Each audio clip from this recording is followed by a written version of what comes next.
This text is dead set against those who think that Christianity is a matter of ritual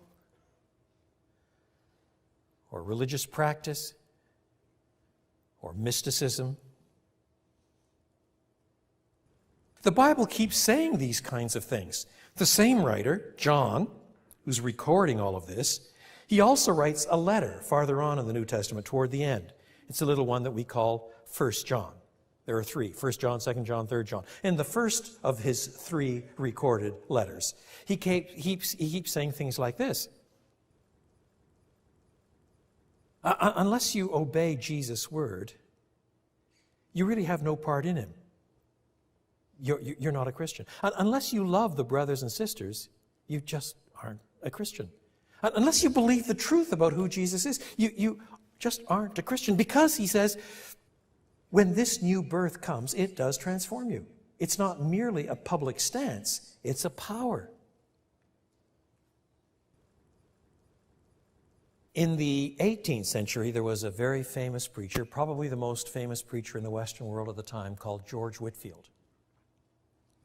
He was a Brit, but he crossed the Atlantic 13 times, each time by sail, 6 weeks to 3 months. So he was as famous a preacher in the 13 colonies as he was on the English side. He preached to vast crowds without a PA system. He must have had spectacular lungs and vocal cords. He could preach to tens of thousands by preaching in a valley with a sounding box behind him, downwind. Spectacular. And again and again and again, he preached from this text, you must be born again.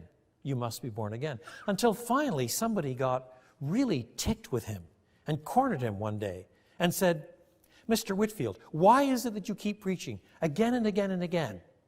You must be born again. You must be born again. Because, sir, Whitefield replied, you must be born again.